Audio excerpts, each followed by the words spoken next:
Guys, thank you so much for joining the Southern Spears podcast. I have the pleasure today to be interviewing and talking with a good friend of mine, getting more of a good friend of mine. Yes. Bob Peters. I met Bob Peters, actually. I don't even know if you remember the first time that I met you.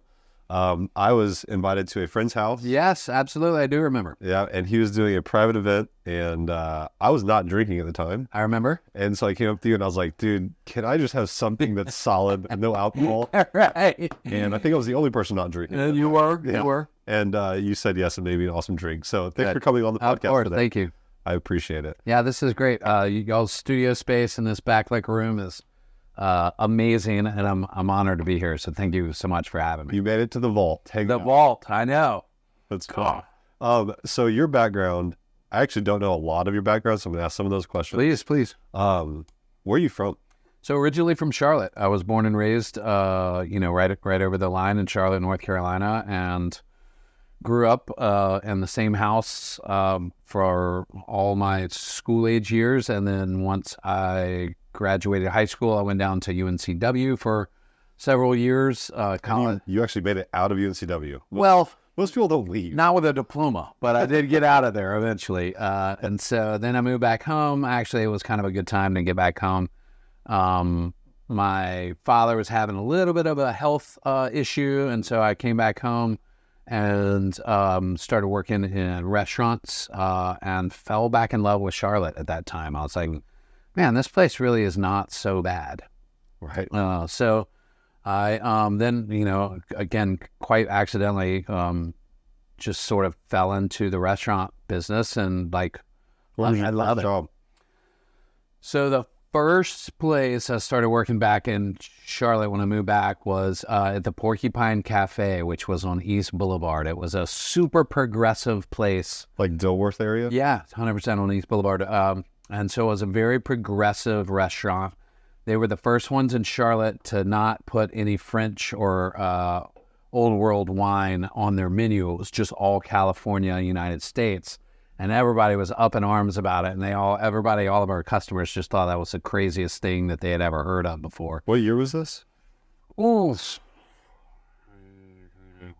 96, 97? Okay. Somewhere, I'm guessing. The California wines were still fighting for placement. And respect. They were fighting for respect. And so that was the first place that I remember. And so bartending, waiter, I started bussing tables, and then I moved. A couple people left, and so I moved into a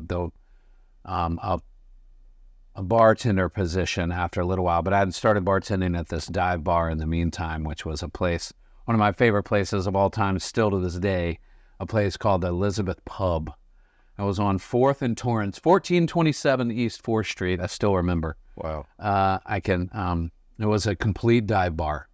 Like, it didn't have any windows. So you got busy at 11 o'clock at night. Ooh, yeah, busy is like a really strong word. You know what I mean? Like, really strong. So that's funny. It was really funny. I think we opened it 4 or 5, and then there was nobody there for hours and hours and hours. And I remember some nights where there was $150 or $200 worth of sales for the whole day.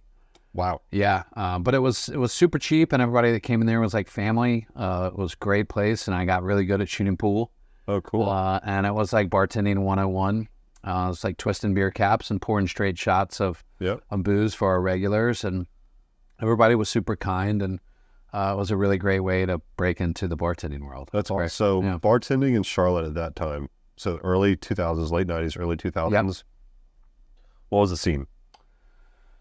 So it was lots of neighborhood stuff, the downtown nightlife kind of stuff. I didn't do that very much. I was probably 21, 22 when I started bartending. So I liked more neighborhood bars and dive places. I didn't necessarily want to go to a big club, you know what I mean? That wasn't exactly my style. So, I just thought that most of the places were, kind of neighborhood based, and you either had a bartender that had great personality and you wanted to go back, and there were reasonably priced drinks and people cared, or you didn't, and you didn't care to go back. So it was pretty easy to figure out where you wanted to go. Were there cocktails being poured back then? Cocktails is a pretty strong word. There was 4 things: gin and tonic. And... No, 100%. So that was very much the age of like vodka tonic, gin and tonics, Long Island iced teas, White Russians, and then shooters. You know what I mean? Everything was about a shooter. Really? For at least for that age bracket, I can't speak about. The places I went, everybody knew how to make a royal flush and a purple hooter and a sour apple and blah, blah, blah, blah, blah, and all those fruity tooty A lot things. of Cosmos. A lot of Cosmos. So yeah, shortly after that, I started working at Tutamundo's, which was pretty close to a cocktail bar, but it was like a martini bar. Oh. And so that was, it was almost all vodka. We had probably 80 or 100 SKUs of vodka. Yeah, like every flavor that was basically out, like from weird stuff like Blavad vodka, which was a black one, yeah.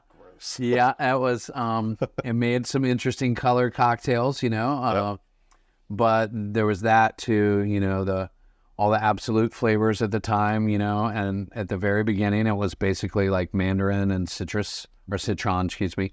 And then, pepper came out, and that was a mind-blowing game changer for Bloody Marys, things like that. But the most of it was cosmopolitans and things like that, for sure. We were known for having great Cosmos. So was that in the early 2000s, were cocktails popular anywhere in the United States yet?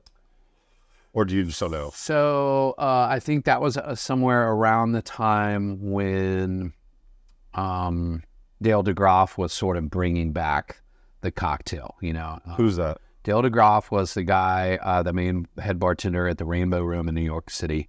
And he's kind of been the one that most people have given credit to for the renaissance of the cocktail. Oh, wow. Yeah, so he's an amazing gentleman. I met him once down in New Orleans by accident one day. I bumped into him, and I don't get starstruck. I've waited on just about every celebrity that's come through Charlotte at one point, and they're just people. Right. But it was funny to meet him, and I was almost speechless. Oh, wow. And a little embarrassed after the fact because I'm sure I sounded, sorry, Dale. I sounded like a complete ding-dong, That's funny.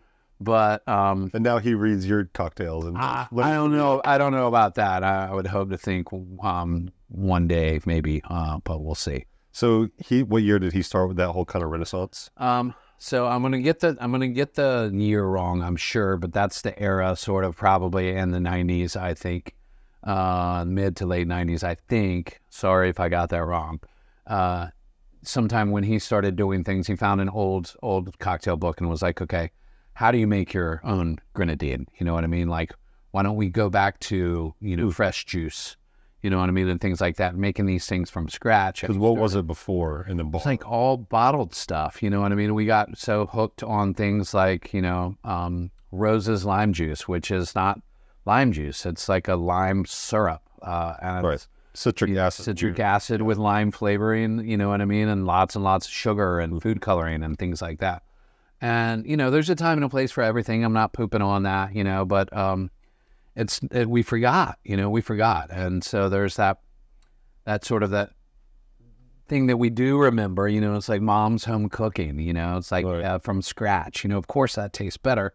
Well, then if we apply that to the cocktail world or the spirits world, then it's the same thing. You right. know what I mean? Like, a fresh tastes better, homemade tastes better. And so he's the one that sort of gave that sort of a rejuvenation and a rebirth to the whole from scratch sort of mentality behind the bar, and it really took off. And he has solidified himself as one of the godfathers, one of the kings of cocktails for sure. So when you were young, getting in cocktails, were the owners of these bars like gatekeepers that we're going to do it the old way? We're not going to let you spend 2 hours prepping and buying all this fruit that's going to go bad by tomorrow and all this, or were people pretty receptive, all the bar owners? I had been bartending for a long time before cocktails started getting into Charlotte world. Okay. So I was probably, 22. I've been bartending for maybe 15 years before cocktails started to become a thing in Charlotte. Wow. Yep. So a long time, and that is partially because it took a while in Charlotte and partially because I'm so old. But that's fair. Once it started, people took notice. And luckily I was working at one of the places that was one of the earlier establishments that were taking notice, and that was Soul Gastro Lounge over in Plaza Midwood. I was working there at the time. I worked there for years and years and years, and I worked with some incredible people. The bar manager was incredible at the time, and the owner was very receptive to like doing things on an elevated level. Cool. So yeah, I got sort of the first kind of introduction to that there, and then I tasted it was a Corpse Reviver #2, which is one of my favorite. Terrifying. It sounds terrible and terrifying, but it's like one of the most amazing drinks ever. It's like a Prohibition era cocktail made by this guy named Harry Craddock, who was a bartender in New York before Prohibition started. And then when Prohibition started, he lost his job. So he packed his bags and moved to London, which I think is awesome because there was no Prohibition there. He was like, I'm a bartender. I've got to keep bartending. Huh. So he moved to London. And so he was, I know, it's really interesting sort of a cultural. You wonder how many people did we lose because alcohol became illegal. Right. And not only, you know, from a social side, but what about a professional side, right? I think it's terrible. There are people that, because that was basically 100 years ago, right? Wasn't Prohibition about 100 years ago? 100 years ago today, there's people like you that were passionate about making drinks and cocktails, and they're like, yeah, screw America, I'm out of here. Yeah, I got to go where my job is. I've never heard that. That's pretty cool. That's what Harry Craddock did, and he ended up being at the Savoy Hotel in London, which is still one of the nicest hotels in London, and he produced the Savoy cocktail book with the help of a couple people, and Ida Coleman is the female's name that helped him with that cocktail book, and vice versa. And she was like one of the first ever rock star female bartenders. And so they worked out of the Savoy. And so he made that cocktail, the Corpse Reviver #2. Okay. It was the second iteration of that drink because the name was so cool that they had to do 2 of them, right? Which I think is hilarious. But it was meant to be like a hair of the dog cocktail, a drink that you drink the day after you drank too much. All right. I like it. So it's supposed to, right? And so it was supposed to bring you back to life, a Corpse Reviver. That makes sense. And so it was such a magical drink, and I tasted it had a absinthe rinse in the drink, and so that'll wake you up. Well, it's and I'm not a licorice person, and so it was done so well. And you know, people talk about layers of flavor all the time, but this literally had 2 distinct layers of flavor, like this beautiful gin, lemon, citrus flavor, and then this subtle, beautiful anise flavor that comes floating in underneath it, and it was just really like a life-changing experience. And I know that sounds super corny, so I apologize, but it really was. And so after that, I was like, okay, how do I do that? Did you make that at Soul? Yeah. Oh, cool. Yeah. And so that was one of the first ones. And then Sazerac also is another absinthe rinse drink, and that has that same sort of effect. And so I was like, okay, what is going on? You know what I mean? How do these things have Willy Wonka style levels and layers of flavor? And so that's kind of when I went in the rabbit hole. That was 15 years after getting started bartending. Yeah. And that was how many years ago today? He did. I need to admit it. Almost another 15 years. So you've had 15 years of just 12, 13, 14, somewhere around there. Of just being able to play around, make different cocktails. I mean, obviously so I got in the business, like actually involved in the business 9 years ago. Yeah. And in that 9 years, I've seen double the amount of products available. Right. In 9 years. So I mean, in your time, you must have been able to see like your options of making cocktails are now, I mean, endless. You can never make every cocktail possible. No, and that's really interesting from your perspective as well, because there's a lot of shared things there, you know. Now mine are a little bit askew, you know, being on the North Carolina side, but like, no, we didn't have mezcal for a long time. You know what I mean? Like there was no mezcal, and then in North Carolina, there was none. None. And you couldn't buy it. And so I know, it sounds so crazy. And then, you know, the really good tequila was hard to find, and like, you know, like the best bourbon in the whole world was, you know, one of the brand new kids on the block was Buffalo Trace, and it just blew everybody's mind, you know. Right. And like, there was just such a limit, you know, to all the things, and They were more focused on things that were moving. You know what I mean? There was plenty of Jack Daniels to go around, and plenty of Jim Beam, and plenty of Maker's Mark, and plenty of Crown, and all those things are beautiful. But you know, the diversity of the options that you could have wasn't quite there yet. But again, the market didn't exactly demand it either. So it was sort of a 50-50 thing where the cocktail culture came up in Charlotte. So the demand for more diverse product also expanded. And so it was a really neat time to be around. And it also made things very difficult, of course, for me, because, you know, things like if I read, you know, in one of those old cocktail books about an aviation, you know, a cocktail with gin and Luxardo maraschino liqueur, lemon juice, and creme de violet. You got to source it. Well, there's no creme de violet. Right, so you got to make your substitute. You got to do something. You know what I mean? If you really want it that bad, then you got to do it. And at this time, there's no. I mean, there's internet, but there's no like, get on real quick and Google. All right, you had to dig. You had to dig a little bit. You know what I mean? And so the good thing that came out of that is that me personally, I try to be like a glass half full person, right? So like, even if you can't get something, it's like, okay, so what does that mean? You know what I mean? So those parameters and those boxes and those restrictions, things like that actually force you to be more creative. Mm-hmm. So like, if I wanted something like Strega, you know, like a saffron based liqueur, I can't get it.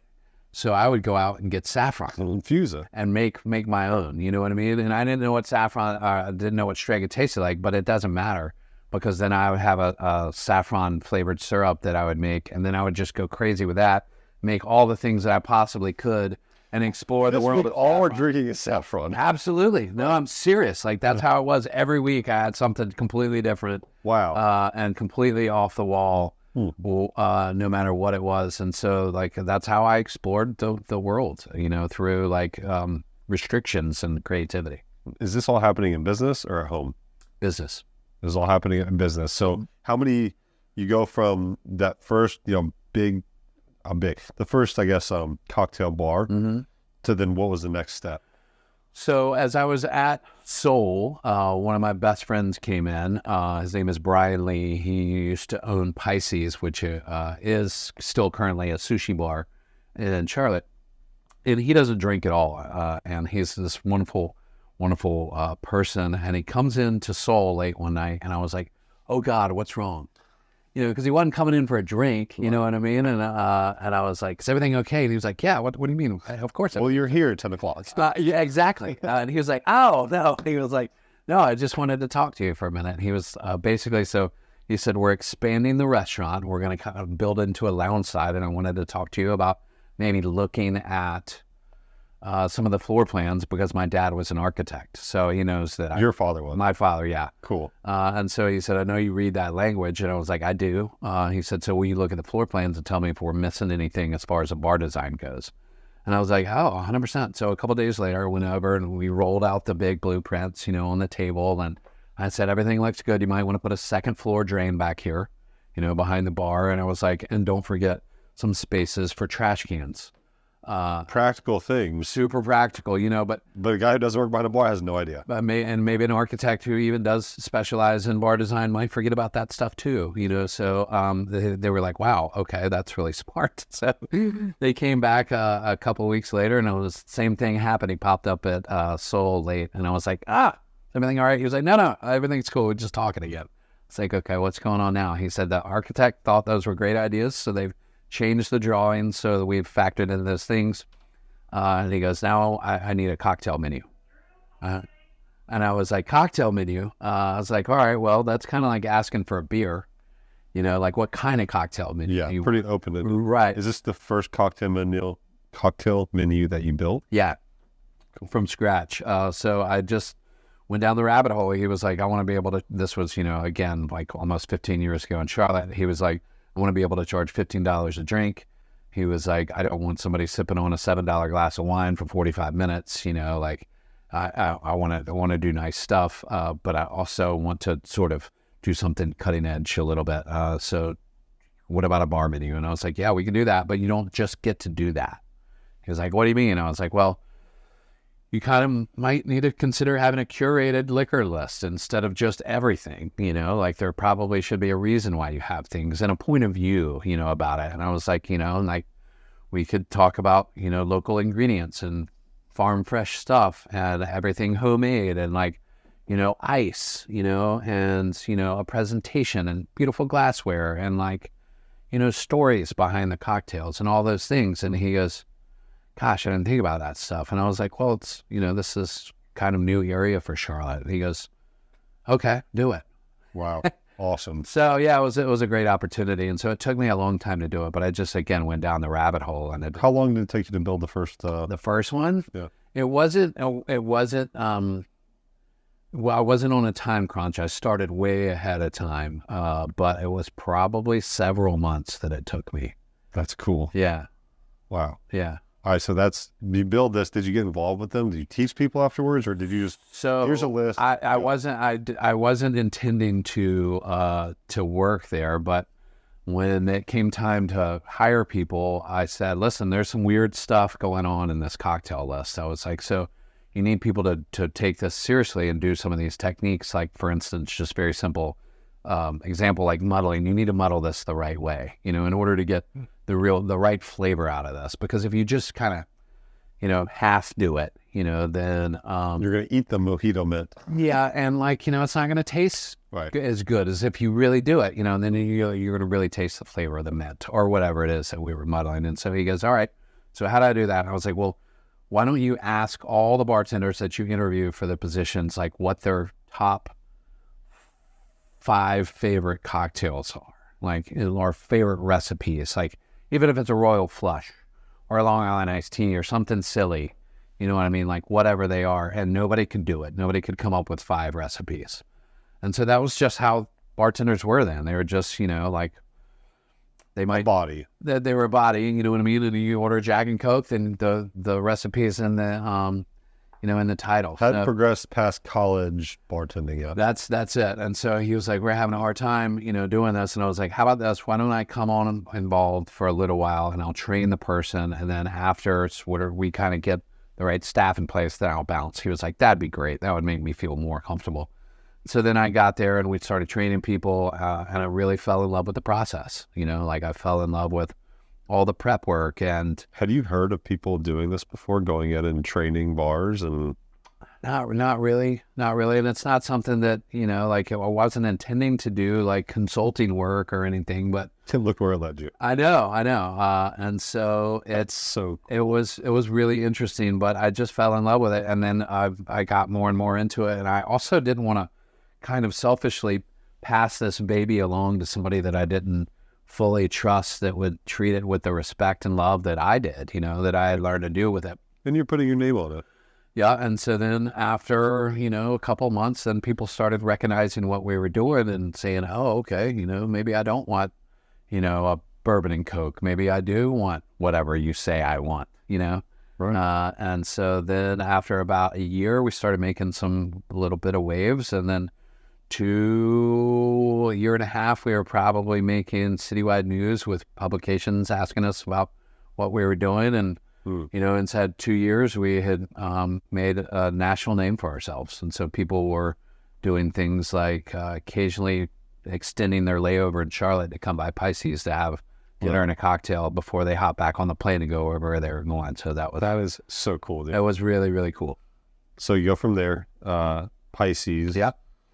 So when you do that, when you do things like take a sushi bar from, vodka Red Bull to a pop and cocktail bar. And where, you come on a Wednesday night and there'd be 3 or 4 chefs from all over Charlotte coming in to see what we were doing, Wow. And it was great, and it was a huge honor, and that's how I learned to meet lots of the chefs on the culinary side of Charlotte, because they wanted to see what I was doing and respected what I was doing. And I, of course, respecting what they do, because that was really the beginning of the farm to table kind of movement here in Charlotte. And so I kind of was able to get in kind of on the ground floor of that and get to know some of these chefs. So once that started happening, then the Ritz-Carlton came knocking, which was great. And so one of my buddies came in and said, the Ritz is going to open up a a cocktail bar on the 15th floor, and they're, it's going to be beautiful. And I was like, wow, that's so awesome. My buddy named Brett. And so I was like, man, I wonder who they're going to get to do that. And he goes, well, they're talking about you. And I was like, what? You know what I mean? Like, just honored that anybody knew who I was at all. And so one thing led to another. And so then, I started working at the Ritz. And then things went from pretty quickly from a nationally known cocktail program to international sort of press. So you go from working with and for a friend to then working for a corporation. Yep. Tell us what was that like? So that was tough. I was never been like exactly a corporate guy before, because I just want to get. You look like a corporate. Nowadays, right? Nowadays, yeah. No, you're right.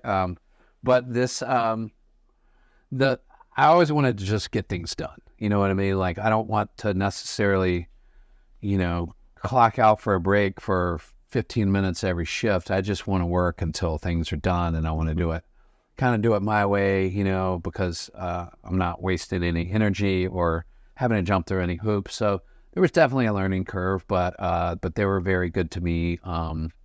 And that's where I met the CEO of the Ritz-Carlton. Came in one day with his wife, and we had the bar closed down for them. And I started talking with him, and I was telling him about a local gin, and he sort of gazed off, and I was like, oh man, I'm losing him. And so I started talking to him, and he snaps back into it. And he goes, you are the kind of person we need working in this company. He said, we need more of you. Your passion and your expertise is amazing. He said, have you ever been to the Cayman Islands before? And I said, no. He goes, we have a food festival hosted by Anthony Bourdain and Eric Repair in the Cayman Islands at one of our flagship hotels in the Caymans once a year. He goes, would you like to go? And I was like, what are you doing on Saturday? Yeah, I was like, oh, well, yeah, let's go. He was like, wow. Do you have a passport? And I was like, I will tomorrow. Yeah. I'm on my way to D.C. right now, actually. Yeah. So at any rate, that was too late for me to get on for that year. It had already passed. However, they got me involved in the Cayman Cookout. So started doing events with Emeril Lagasse. And then I met Jose Andres and, of course, all the rest of the people. And so I've done all these crazy events with these internationally known chefs. Like, I went outside one day. My wife called me. She was, and my wife and my daughter would too. So it was like this perfect thing. And so we were just treated like royalty. And so my wife called me one day when I was prepping for a huge event. She goes, you need to come outside. So I came outside, and it was like, what? Kind of busy. And she was like, look. And so there was my 10-year-old daughter building sandcastles with Daniel Boulud on the beach. Oh, cool. And I was like, what is going on? That's amazing. Like, this is truly amazing. So then they started sending me to all kind of different properties. So were you an employee of Ritz at this? Yeah. Okay, cool. Ritz corporate. Yep. Ritz Charlotte. Ritz Charlotte. The Charlotte Ritz-Carlton. Okay. And so then they would kind of borrow me and send me to like... Was this prior to the Marriott takeover? This was right. Roger. Yep, the same sort of time. All that. This part of the story kind of sort of right at that point. And so, like, a whole lot of things didn't change immediately with the merger with the Marriott. Although, like, then they started sending me to like France. They sent me to France a couple times for this big event in Cannes in the south of France. Well, you know all about France, and so that's amazing. Yeah, it was really cool. So we did this big sort of travel agency, sort of multi-brand experience, huge hospitality house for all the travel agents at this international travel conference. And you're making the cocktails for them. And I'm making the cocktails. And then let's see what else. I did that a couple of times, and then up and down the East Coast to help with different Ritz-Carltons in their cocktail program. Revamping or that's amazing. Yeah. So what year did you leave Ritz? I think it was 2018 when I decided to start doing consulting work. I was putting in a lot of hours, and I wanted to see my wife and my daughter, who I love and appreciate both very much. And so that provided me. I started doing consulting work, and lucky and unlucky, right at 2020, we had just gotten back from the Cayman Islands because the Cayman Cookout still invited me back, even though I wasn't working for the Ritz-Carlton. They were still inviting me to go do the event. That says a lot. Which was amazing, Awesome. So we just got back and we started hearing all of these, murmurs, in the news and, reading articles about this disease, this illness. That was going around, and I kept saying, no, we don't have to worry about anything. Everything's going to be fine. And you're not working for anybody at this point. I'm doing consulting work, and so I've got a couple of consulting jobs that are sort of lined up. But and we were setting up the Grinning Mule, which is another restaurant. It's actually right over by my house in Plaza Midwood. We were filling up salt and pepper shakers and pushing in chairs and putting flowers on the tables, getting ready to open up the next day, which was the 17th of March, which was the day that we ended up shutting down the country. So we had to push all that stuff in. And so I basically just said, all right, well, what do I do now? How do I keep this family floating? Did you have, during all this, sorry. No, please. So this is 2020 with COVID, obviously. Yep. You're stopping with Ritz in 18-ish. Mm-hmm. Were you on social during Ritz? Social media? Yes. Okay, so you're on social media during this. Yep. Okay, awesome. So you have a following. So I had a pretty substantial following for the Ritz, and then they have very strict standards for their social media because for their employees, for their locations, for their properties. So they could have a Twitter account for Ritz-Carlton Charlotte, but they weren't supposed to really use it, right? So it was mostly things coming in, not necessarily going out. And I may be mixing up some of these things, but you personally, did you have a personal? I have my personal social media. Okay. So what we did is we had a very small budget for social media, and so basically we took that and used it for a photographer who was a buddy of mine, Justin Driscoll, who's an amazing photographer, and we would take the pictures and push them through my social media. And the Punch Room wasn't supposed to have a social media outlet, but they did anyway because I had such a large social media following that all of a sudden, within a couple of weeks, we were at 10,000 followers. Wow. And so at that point, the corporate can't really say anything because they were like, you guys can't really... How many followers do you have? Yeah, this is bad. Well, don't shut it down, but don't do anything dumb. Right. Please don't take a nude selfie, Bob. Right. But I wasn't in control of that. I just had my own thing, but I filtered all of my stuff through their... It came through mine first and theirs second. So 2020 happens, and you already have a social media following? Yep. So then that's kind of where I went with a portion of how to keep the family floating is social media and things can't just stop. The world has to keep turning at some kind of level. And so things are going to go online. Things are going to go extreme social media. Nobody else is going to have anything to do except for, browse social media. So I was like, all right, well, I got to put some eggs in this basket. And so, ideally, I thought if I take away, again, glass half full person, right?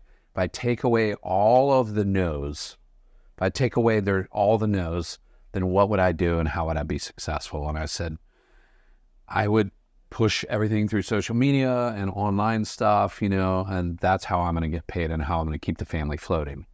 And then I was like, okay, well, how do I do that? What would be the ideal situation for that? Practically, how do you monetize social media? Right. And so I'd had some experience with that, with getting paid for social media and things like that. So I knew how that kind of worked.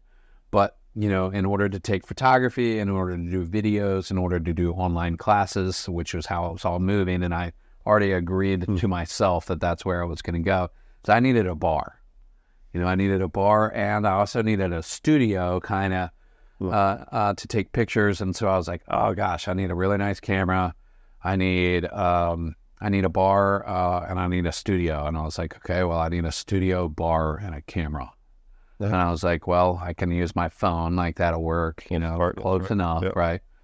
So I didn't want to ask one of the Grinning Mule guy. I didn't want to ask him to use his bar and restaurant, even though nobody else was using it. I didn't want to ask him about it, right? Because then every, hopefully once or twice a week, I'd be like, hey, can you let me in, to the bar? For obvious reasons, And so basically, I asked a friend of mine to build me a bar.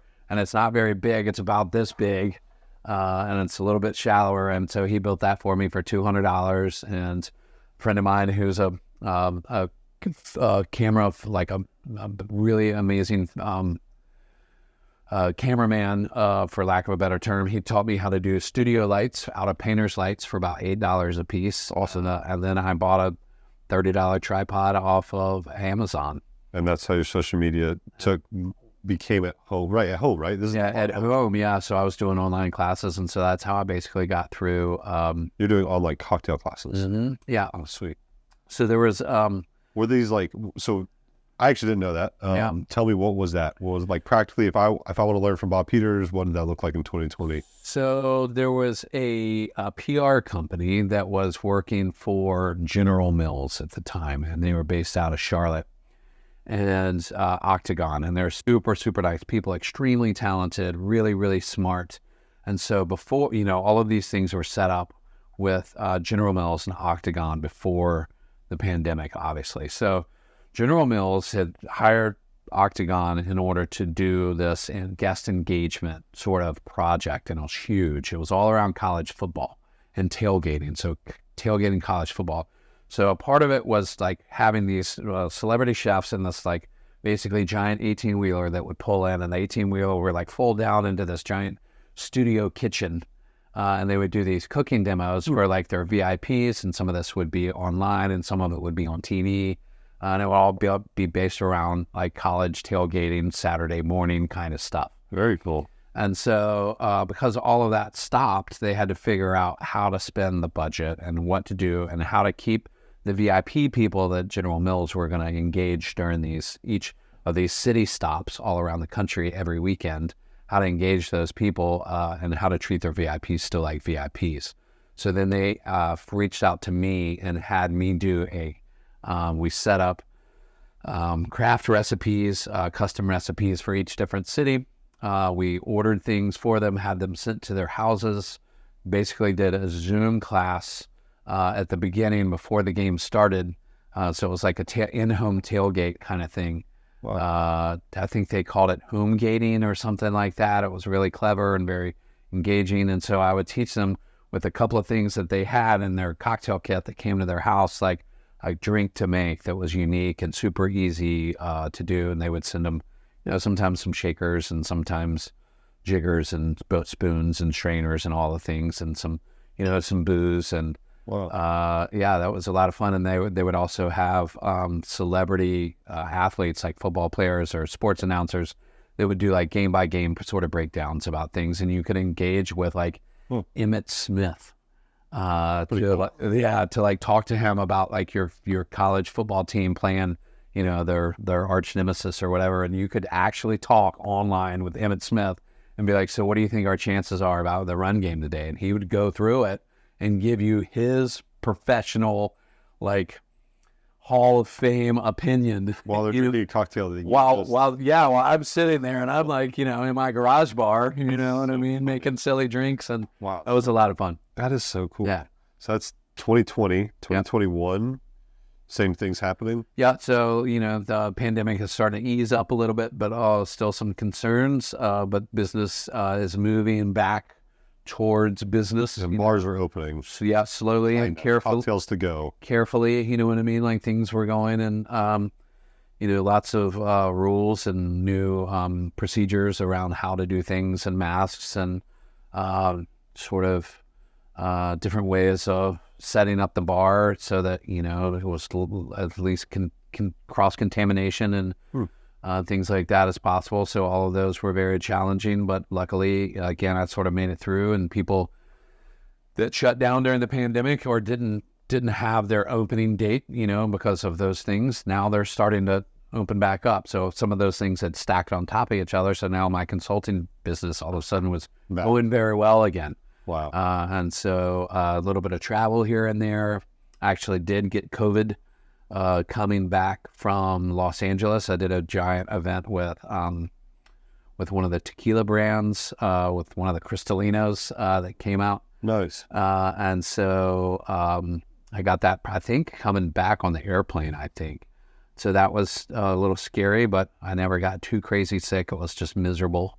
I think that was Omicron, and there was nothing really you can do about the brand new variants that flashed through the country. Sure. I was, So that's 2022. yeah, somewhere around there. And then now you're doing something kind of fun. Yep. So now in April, I signed on. This is August. We're in August. We're in August. Yeah, I have to do the same thing. Sometimes I have to look at my watch. But in in April, I signed on with Built On Hospitality Restaurant Group, BOH. And those are the guys that own Goodyear House over in North Davidson. Delicious. They own Old Town Kitchen and Cocktails just down the road over in Rock Hill. And then we just picked up a management contract for Haymaker, which is another great restaurant down in downtown Charlotte. And then last week, what's today? No, earlier this week, it was this week, Monday or Tuesday morning, we announced Chief's Cocktail Bar. That's awesome. Yeah, so Chief's Cocktail Bar is going to be right next door to the Goodyear House, and that's named after my late father. Okay. Yeah. Tell me, let's hear about your father. So this is great. He was a wonderful, wonderful person, and he passed away about seven years ago, I think. And so we had, before any of the grandchildren were born, my oldest brother, my older two brothers, one got married and then they got pregnant, and then the other one got married and pregnant. About, I don't know, maybe 6 months apart from each other. And so my parents, who are both very Southern, from Arkansas, were like, we have to figure out what our grandparent names are. So my mom was like, I'm way too young looking to be called grandmother. That's right. Hey, there you go. That's fair. Right. It's totally fair. And who's going to argue, who's going to argue her that point? So, and then my dad was like, well, look, if you get a new name, I get a new name. Well, yeah. So mom thought about it. And so like a month later, I was like, did you figure it out? She said, I think so. I think I want to be called Marmy. This kind of sounds like mommy, but it's not, And she said, I think it sounds Southern and sweet. I was like, I love that. And I was like, Dad, what did you come up with? And he goes, well, I haven't decided yet. And I was like, well, okay. So and this is very him. This is very George, right? So I was like, so what are you thinking? He was like, well, I'm not going to tell you yet. I'm not even going to discuss the possibilities. And I was like, all right, man. Okay. It's like naming a child. All right. So then a couple months later, I was like, Dad, you figure it out? He was like, I figured it out. I was like, all right, what is it? He goes, I'm not telling you. Oh my goodness. And I was like, can you be any more dramatic, right? And I was like, when are you going to unveil this top secret project? Hype. It's totally built it hype. So he goes, I'm telling the whole family at the same time around the Thanksgiving dinner table. And I was like, fair enough. Thanksgiving comes, right? We sit down on the dinner table and everybody's chomping. Talk about wanting to get everybody to Thanksgiving dinner. Like, that's a good reason. It was hilarious. So finally he goes, all right, I've got it. I figured it out. Here's what it is. He goes, from here on and evermore, I want to be known and called Chief. I love that. Which is such a ridiculous abuse of power, right? Hey, he's grandpa now. He's grandpa now. He can do whatever he wants, but that's bigger than that. Chief is bigger than So did he go by Chief then? Yeah, so that's we went by Chief and Marmy is how the grandkids called him. He said he wanted Amazing. If his grandkids are going to be running around his house screaming his name, he wanted it to be a name that gave him enough respect. That's amazing. Oh, that's awesome though. It was great, right? So but he died 7 years ago. Yeah, and so that week you got to announce his bar. So I've got Chief's Cocktail Bar that's going to be on Davidson Street, 3024. Wow. And then Marmy's Garden. So that's going to be like the side area. And so that's my mom and my dad. Dude, that is awesome. Yeah. That is so much fun. I feel like, I know you said you're old earlier, but I think when we have another podcast in 10 years, it's going to be double the amount of stories. I just feel like the Lord is putting such amazing things in your path, and it's just going to be awesome to see what happens. Yeah. You've got this hospitality group that you work with. Yeah. It just sounds like, I love it when somebody's passionate about something and then it just flourishes. Yeah. And that's happening with you, obviously, from going from Coke, bourbon and Coke, to the Cayman Islands, to Chiefs. Yeah. So, dude, congrats. Thank you. It's been a wild ride, but I'm here for it. But it's you're on the train right now. Yeah. It's so fun. Well, I'm excited. Bob, thanks for talking. Thank you so much. You're awesome. And then let's try to make a date. Siri, in 10 years, let's hang out with Bob Peters again. I mean, can we do it sooner than that? We can definitely do that. Okay, let's do it sooner. That's fair. Well, thank you guys. Thank you. Dude, thank you, Bob. That was really cool. I didn't know all that stuff. Yeah. So fun.